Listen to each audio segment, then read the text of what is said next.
பேசலாமா? சரியா? அனைத்து ஊடக நண்பர்களுக்கும் பத்திரிகை நண்பர்களுக்கும் காலை வணக்கம். இன்றைய தினம் சட்டமன்றத்தில் சட்டமன்ற பேரவை விதி 72 கீழ் அமைச்சரவையின் மீது நம்பிக்கையின்மையை தெரிவிக்கும் தீர்மானம் அனைத்து இந்திய அண்ணா திராவிட முன்னேற்ற கழகத்தின் சார்பாக நாங்கள் கொண்டு வந்தோம். அது குறித்து அவையில் பேசுவதற்கு சட்டப்பேரவைத் தலைவர் அவர்கள் மறுத்துவிட்டார்கள். அதை கண்டித்து நாங்கள் வெளிநடப்பு செய்திருக்கின்றோம். இதில் குறிப்பிட்டது முதலமைச்சர் திரு ஸ்டாலின் அவர்கள் தலைமையில் இயங்கும் திராவிட முன்னேற்ற கழக அமைச்சரவை மீது கீழே கையெழுத்திட்டுள்ள அனைத்து இந்திய அண்ணா திராவிட முன்னேற்ற கழக சட்டமன்ற உறுப்பினர்கள் கீழ்காணும் காரணங்களுக்காக நம்பிக்கை இழந்துவிட்டது என்பதை தெரிவித்துக் கொள்கின்றோம். எனவே தமிழ்நாடு சட்டப்பேரவை விதி 72 கீழ் அமைச்சரவையின் மீது நம்பிக்கையின்மை தெரிவிக்கும் தீர்மானத்தை இன்றே 16/4/2022 கொண்டு வர அனுமதி அளிக்குமாறு மாண்பு பேரவைத் தலைவர் அவரிடத்தில் அவருடைய அறையிலே நாங்கள் கடிதம் கொடுத்தோம். அதில் மாண்புமிகு நகராட்சி நிர்வாகத்துறை அமைச்சர் திரு கே நேரு, அவரது மகன் மற்றும் சகோதரர் ஆகியோருக்கு சொந்தமான சென்னை, கோவை, திருச்சி ஆகிய மாவட்டங்களில் உள்ள இடங்களில் மற்றும் இல்லங்களில், அலுவலகங்களில் ஆகியவற்றில் 7/4/2025 அன்று மத்திய அமலாக்கத்துறை சோதனை நடத்தியதுடன் சோதனைக்கு பின்பு மேல் விசாரணை நடத்தி 11/4/2025 அன்று விளக்கமான செய்தி குறிப்பொன்று வெளியிடப்பட்டுள்ளது.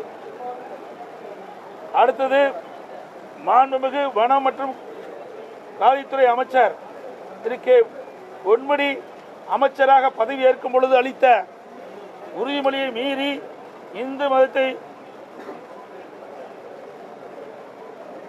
மற்றும் இந்து மதத்தை பற்றியும் பெண்களை பற்றியும் அவர் ஒரு நிகழ்ச்சியில் குறிப்பிட்டது அவதூறாக பேசியதால் அமைச்சர் பதவி ஏற்கும் பொழுது அவர் ஏற்ற உறுதிமொழியை மீறிய செயலாகும். அடுத்தது, மின்சாரம், மதுவிலக்கு மற்றும் ஆயத்துறை அமைச்சர் திரு வி செந்தில் பாலாஜி அவர்கள் துறையான டாஸ்மாக் நிறுவனம் மற்றும் கடைகள், தனியார் மதுபான ஆலைகள் மத்திய அமலாக்கத்துறை 6/3/2025 அன்று சோதனை நடத்தினார்கள். முதற்கட்டமாக சுமார் 1000 கோடி ரூபாய்க்கு மேல் முறைகேடுகள் நடந்துள்ளதாக அமலாக்கத்துறை செய்தி வெளியிடப்பட்டுள்ளன. எனவே மேற்காணும் காரணங்களுக்காக மாண்புமிகு முதலமைச்சர் திரு மு க ஸ்டாலின் அவர்களின் தலைமையில் செயல்படும் அமைச்சரை மீது நம்பிக்கையின்மை தீர்மானம் கொண்டு வர நாங்கள் கடிதம் கொடுத்து இது குறித்து விவாதிக்க வேண்டும் என்று பேரவைத் தலைவர் அனுமதி கொடுத்தோம். அனுமதி மறுக்கப்பட்டது என்பதை நேரத்தில் தெரிவித்துக் கொள்கின்றேன். இது ஒரு முக்கியமான பிரச்சனை. நீங்கள் கடந்த காலத்தில் பார்த்தீங்கன்னா, நீங்கள் இதற்கு முன்பு அவையில் இப்படி அரசின் மீது நம்பிக்கை இல்லா தீர்மானம் வருகின்ற பொழுது 1952, 57 எடுத்திருக்கிறாங்க, 57, 62 எடுத்திருக்கிறாங்க, 1962, 1967 எடுத்திருக்கிறாங்க, 1967, 1970 எடுத்திருக்கிறாங்க, 1971, 1976 எடுத்திருக்கிறாங்க, 1977, 1980 எடுத்திருக்கிறாங்க, 1980, 1984 அவையில் பேசுவதற்கு அனுமதி அளிச்சிருக்கிறாங்க, 1985, 1988 இடைப்பட்ட காலம் எடுத்திருக்கிறாங்க, 2001, 2006 வாக்கெடுப்பு நடத்தல எடுத்திருக்கிறாங்க. இப்படி கடந்த காலத்தில் இப்படி அரசின் மீது நம்பிக்கையின்மை தீர்மானம் கொண்டு வருகின்ற பொழுது அதை அப்பொழுது இருந்த சட்டப்பேரவைத் தலைவர்கள் அனுமதி கொடுத்து சட்டமன்றத்தில் விவாதிக்கப்பட்டுகின்றது. அதைத்தான் மேற்கோடு காட்டி நாங்கள் பேசினோம். எங்களுக்கு அனுமதி கொடுக்க மறுத்த காரணத்தினாலே நாங்கள் வெளிநடப்பு செய்திருக்கிறோம்.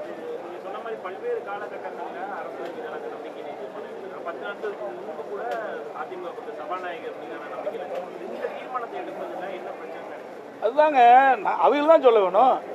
நாங்கள் செய்தித்தாள்லையும் ஊடகத்திலையும் அன்றாட செய்தி வந்து கொண்டிருக்கின்றது. மக்களிடத்தில் ஒரு பதற்றமான சூழ்நிலை நிலவி கொண்டிருக்கின்றது. இன்றைக்கு அமலாக்கத்துறை பல்வேறு துறைகளிலே சோதனை நடத்தி இந்த சோதனை அடிப்படையிலே செய்தியில் வெளியிடுகின்றன. இந்த துறையில் இவ்வளவு கோடிக்கு முறைகேடு நடந்திருக்கு. இந்த துறையில் இருக்கிற அமைச்சர் உறவினர்கள் அவருடைய இல்லத்தில், அலுவலகத்தில் கைப்பற்றப்பட்ட ஆவணங்கள் என்று வெளியிடப்படுகிறது. அது மட்டுமல்ல, ஒரு அமைச்சர் இந்து மதத்தை புண்படுத்துகின்ற விதமாகவும் பெண்களை இழிவுபடுத்துகின்ற விதமாகவும் பேசியிருக்கிறார். இதையெல்லாம் முக்கிய பிரச்சனையா இந்த ஆட்சிக்கு தெரியல. இதையெல்லாம் விவாதிக்க வேண்டும் என்று தான் நாங்கள் அவையிலே இந்த விதி எண் 72 கீழ் கொண்டு வந்தோம். அது அனுமதி கொடுக்க மறுத்த காலத்தில் இருந்திருக்கு. இதெல்லாம் ஒரு முக்கிய பிரச்சனை. இன்றைக்கு உங்கள் ஊடகத்திலையும் பத்திரிகையிலும் அன்றாட செயல் வந்து கொண்டு இருக்கின்றது. ஆக இந்த செய்தி என்ன என்று விளக்கமாக இந்த அரசு தான் விளக்க வேண்டும். அதை அரசினுடைய கடமை. பிரதான எதிர்க்கட்சி என்ற முறையில் நாட்டில் இருக்கின்ற பிரச்சனையை அரசுடைய கவனத்திற்கு கொண்டு வரும். இதில் இந்த அரசு என்னென்ன இப்படி அமலாக்கத்துறை மூலமாக எடுக்கப்பட்ட நடவடிக்கைகள் என்ன என்பதை விளக்க வேண்டியது அரசுடைய கடமை. அதை விட்டுட்டு நாங்கள் கொண்டு வந்த தீர்மானத்தை, நாங்கள் கொண்டு வந்த இந்த 3 கோரிக்கையும் நிராகரித்து பேசுவதற்கு அனுமதி கொடுக்காம எங்களை கொடுக்கல. அதனால் நாங்கள் வேறு வழி இல்லை, நாங்கள் வெளிநடப்பு செய்யணும். அது என்னைக்கு பரிசீலனை வரப்போகுது? இன்னும் ஒரு 10 நாள் தான் இருக்குது. பரிசீலனை கொண்டு போயிடுவாங்க. ஏன் இதே அரசாங்கம் அதிமுக அரசாங்கம் இருக்கின்ற பொழுது, திராவிட முன்னேற்ற கழகம் எதிர்க்கட்சி வரிசையில் இருக்கின்ற பொழுது எத்தனை முறை 0 ஹவரில் பிரச்சனை எழுப்பினாங்க. அதுக்கெல்லாம் நாங்கள் அனுமதி கொடுத்தோம். இது முக்கிய பிரச்சனைங்க. ஒரு அமைச்சருடைய வீடு, அமைச்சருடைய மகன் வீடு, அவருடைய அலுவலகங்கள், உறவினருடைய அலுவலகங்களில் இன்றைய தினம் அமலாக்கத்துறை இன்றைக்கு சோதனை நடத்தியிருக்குது. அந்த சோதனையில் பல ஆவணங்கள் கைப்பற்றப்பட்டதாக ஊடகத்திலையும் பத்திரிகையிலும் செய்தி வெளியாகியுள்ளன. இதெல்லாம் ஏன் விசாரிக்க முடியாதுன்னா என்ன பண்ணுறது? ஏன் பயப்படுறீங்க? இதை தெளிவுபடுத்த வேண்டியது அரசுடைய கடமை இல்லவா? அதாவது பொன்முடி அவர்கள் ஒரு பொது மேடையில் ஒரு பெண்களை இழிவுபடுத்தி பேசலாமா? ஒரு மதத்தை குறிப்பிட்டு பேசலாமா? இதெல்லாம் தவறு அல்லவா? ஒரு உயர்ந்த பதவியில் இருக்கின்றவர்கள், அது படித்தவர், பேராசிரியர், பேருக்கு ஒன்றும் தெரியாதவர்கள் இல்லை, தெரிஞ்சுதான் பேசுறார். வேண்டுமென்றே திட்டமிட்டு பெண்களை இழிவுபடுத்துவது, மதத்தை கொச்சப்படுத்தி பேசுவது, இதெல்லாம் ஏற்றுக்கொள்ள முடியாது. அது எந்த மதமாக இருந்தாலும் சரி. தமிழகத்தை பொறுத்த வரைக்கும் அனைத்து மதமும் சமமாக கருதக்கூடிய கட்சி அதிமுக கட்சி. எந்த ஒரு மதத்தை சார்ந்தவர்களுடைய மனமும் புண்படக்கூடாது என்பதுதான் எங்களுடைய நிலைப்பாடு. ஆனால் இன்றைய ஆட்சியாளர்கள், அந்த ஆட்சியில் இடம்பெற்றிருக்கின்ற அமைச்சர் பெருமக்கள் வேண்டுமென்றே திட்டமிட்டு இப்படி ஒரு தவறான செயலில் ஈடுபடுவது காரணமாகத்தான் இதையெல்லாம் அவையிலே விவாதிக்க வேண்டும் என்று தான் நாங்கள் அவையிலே பிரச்சனை எழுப்பணும். கடந்த வாரம் ஒரு முக்கியமான ஒரு நிகழ்வு நடந்தது. திமுக கூட்டணிக்கு ஒரு வலுவான எதிர் கூட்டணியாக அதிமுக பாஜக எப்படி கூட்டணி வந்து எவ்வாறு அமைக்கணும்? வலுவான கூட்டணியா வலுவில்லாத கூட்டணியா இதெல்லாம் தேர்தலாம் தெரியும். ஆக ஒரு கட்சி, அந்த கட்சி வருகின்ற தேர்தலில் வெற்றி பெற வேண்டும். நான் ஏற்கனவே சொன்னேன், சிதறுகின்ற வாக்குகளெல்லாம் ஒன்றாக சேர்த்து எதிரிகளை வீழ்த்த வேண்டும்.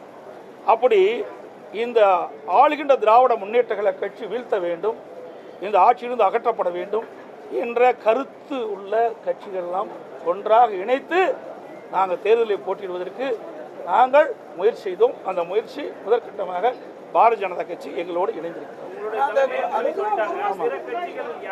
இன்னும் பல கட்சிகள் வரும். இன்னும் ஒரு ஆண்டுகள் இருக்கின்றன.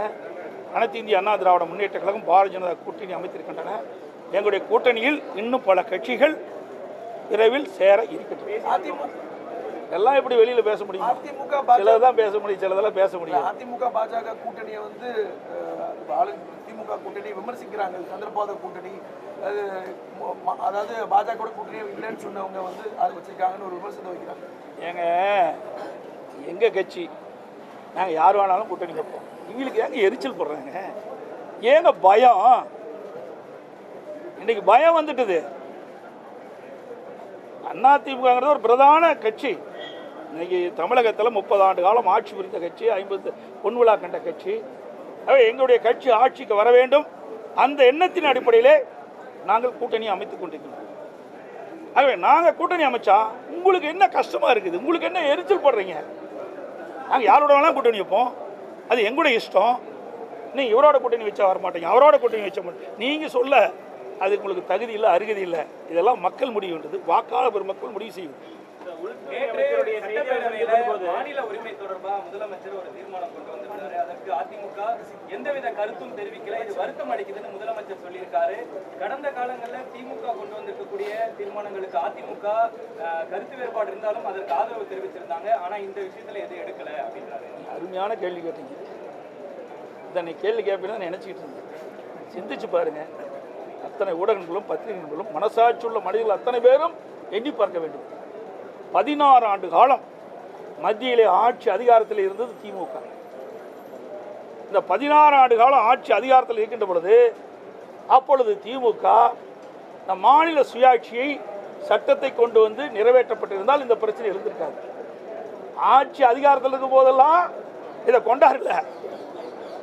ஆட்சி அதிகாரத்தில் இல்லாத போது வேறொரு மீது பழி சுமத்துவதற்காக நேற்றைய தினம் இந்த 110 விதிகளை மாநில சுயாட்சி பற்றி இன்றைக்கு வெளியிட்டிருக்கார்.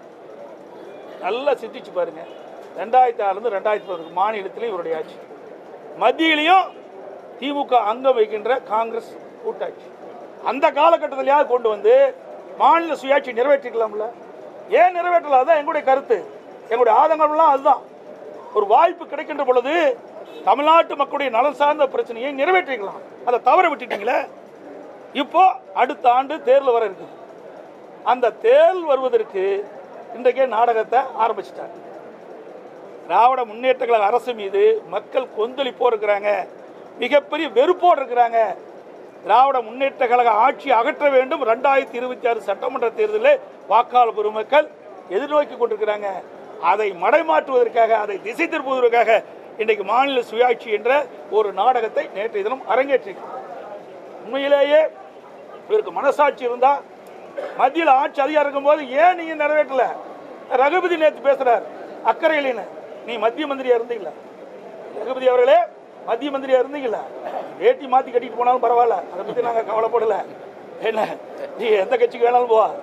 ஏன்னா அதிமுக என்ற இரவு பகல் வராமல் தொண்டர்கள் உழைத்து ரத்தத்தை வீரையா சிந்தி அவரை எம்எல்ஏ ஆக்கி மந்திரி ஆக்குனது அதிமுக. நாட்டிற்கு அடையாளம் காட்டப்பட்டது, ரகுபதி அவர்களுக்கு அடையாளம் காட்டப்பட்டது அதிமுக. அதிமுக தான் கட்சி தான். அன்றைய இதெல்லாம் பெரும்பான்மையான சட்டமன்ற உறுப்பினரோடு அமைச்சரை அமைக்கப்பட்டு அதில் இடம்பெற்றவர் திரு ரகுபதி அவர்கள். அதையெல்லாம் மறந்து தன்னுடைய சுய லாபத்திற்காக அடிமையாக போய் வேலை செஞ்சுட்டு இருக்காரு. ஏன் நீ மந்திரியா இருக்கும்போது செய்யப்படாத? மாநில சுயாட்சி உங்களுக்கு தெரியலையா? இப்போதான் அதிமுக அக்கறை இல்லையா? எப்படி கண்டுபிடிச்சிட்ட? பச்சோந்தி இப்படிலாம் நாட்டில் எப்படித்த மக்கள்லாம் இருக்கிறாங்கன்னு எனக்கு தெரியல. அது மட்டும் இல்லை, இந்தியா கூட்டணின்னு அமைச்சாங்க 2024 நாடாளுமன்ற தேர்தலின் போது. இந்தியா கூட்டணி குறைந்தபட்ச செயல் திட்டத்தில் கூட மாநில சுயாட்சி அப்போ இடம்பெற்றுக்கலாம்ல. ஒரு இந்தியா கூட்டணி என்ற போது ஆட்சிக்கு வந்தால் மாநில சுயாட்சியை சட்டத்தை கொண்டு வந்து நிறைவேற்றப்படும் என்று ஏன் நீங்க அஜிதால கொண்டாடல? 2024 நாடாளுமன்ற தேர்தலில் பரப்புரையாட்டினீங்கல்ல. அப்ப எங்கேயாவது திரு ஸ்டாலினோ உதயநிதி ஸ்டாலின் அவர்களோ எங்கேயாவது மாநில சுயாட்சி பற்றி பேசுறாரா? இல்லையே.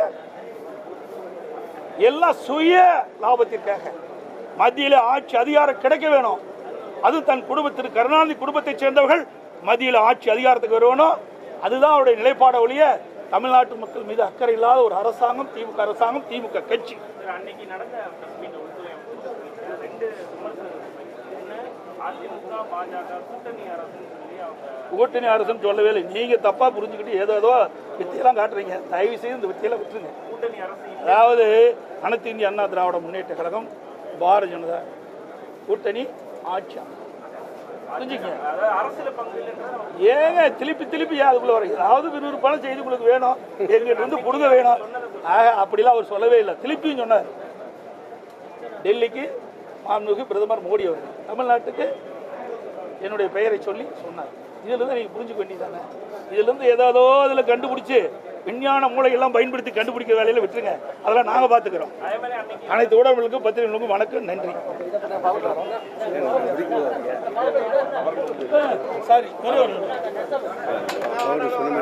ஒரே ஒன்று.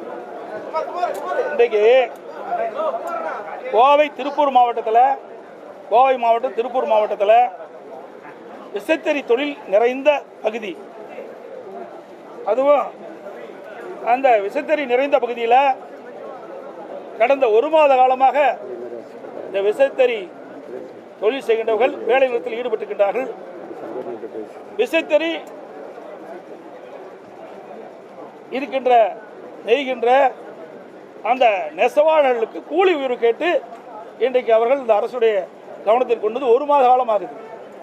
கடந்த 4 நாட்களாக விசைத்தறி நெசவு தொழிலாளர் கூலி உயர்வு வேண்டும் என்று தொடர்ந்து உண்ணாவிரத போராட்டம் நடத்திட்டு இருக்கிறாங்க.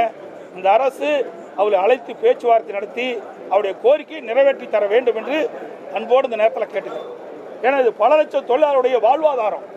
ஏன்னா வேலை நிறுத்தத்தில் ஈடுபட்டால் இன்றைக்கு அந்த தொழிலாளருக்கு வருமானம் இல்லாமல் போயிடும். அதனால் இந்த அரசு தனி அக்கறை செலுத்தி அந்த விசைத்தறி உரிமையாளர்கள் அந்த கூலிக்கு நெய்கின்ற அந்த விசைத்தறி உரிமையாளர்களை அழைத்து அந்த கூலி உயர்வு ஒரு முடிவு கொண்டு வந்து அவர்களுக்கு கோரிக்கையை நிறைவேற்றுவதற்கு இந்த அரசு முயற்சிக்க வேண்டும் என்று ஊடகத்தின் வாயிலாக பத்திரிகை கேட்டுக்கொள்கிறேன்.